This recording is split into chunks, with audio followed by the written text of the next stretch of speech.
weche manotimore e masira mar ndege manolal kod Jamadar Francis Ogolla ka koro telo mar Azimio dwani mondo sirikal otim nonro matut kotende kod gima diponi ne nyalo kelo tho mar Jamadar Francis Ogolla mane ngimane ong'adre machoke masira mar ndege tarik 18 tich ang'wen mokalo.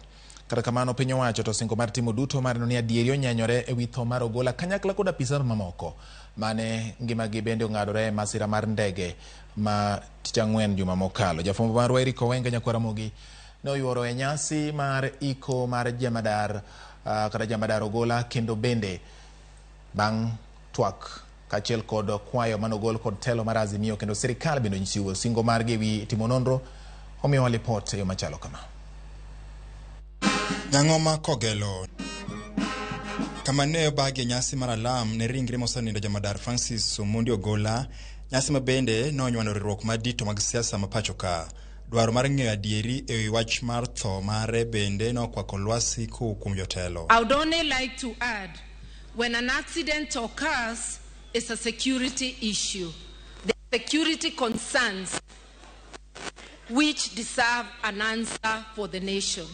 And since an inquiry has already been formed, we look forward to a speedy investigations. What Kenyans want, Mr. President, is simply to make it public, because then that will allay all these fears. Kweth mar Azimio ramoni piny owacho nyaka chiw lipot malong'o e wi masira mar ndek jolwenyno. So we are asking for no stones to be left unturned, and let us know the truth of who killed our uncle, General Ogolla. He died too soon, and we are a bit shaken by his death. I just hope that this time around, we will, with the investigations which are undergoing, will come to the final conclusion and outcome of how this happened.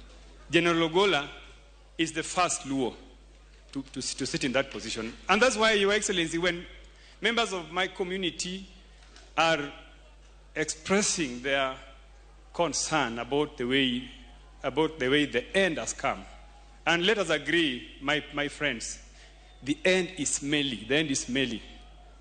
The end is smelly. It's not as clean as the beginning. We would only ask you, Your Excellency, the way you broke the record of appointing him as the Commander-in-Chief, let us get the report about what happened to General Ogolla. Wuod mosenindo Jamadar Ogolla, Joel Rabuku, nowuok tung' mosuo gi Oganda mosebedo kawuoyo e wi tho mar wuongi. Weche mabende nomiyo kweth Azimio okiro ne badgi. Na watu wache kusema hizo maneno zao ati he did this. These guys were friends in State House. Nyinyi hamjai kwenda huko. Mimi mzendo alikuwa ananiambia anapenda president sana. They were good friends.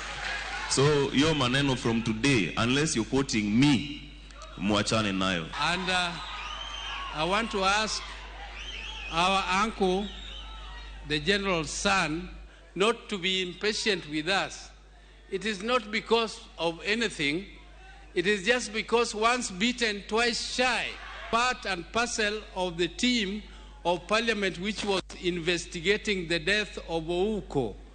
And I can tell you it was very sad, because the regime at that time managed to convince the family to be very protective and not to allow people to go into details. So young man, please just allow investigators to do their work.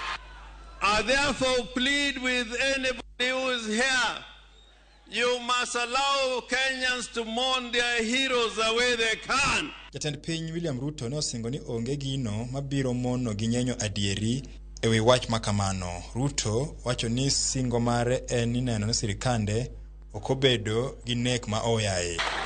I know the KDF are as concerned as I am. It is also true that we have lost many Kenyans because of political assassinations. And I made a commitment to the people of Kenya that there will never be, for the avoidance of doubt and without any fear of contradiction, there shall never be again extrajudicial killings or political assassinations. Bang ngima mare ng'adre yo mapoya kokalo masira ma coach mar kolwa tima Elgeyo Marakwet.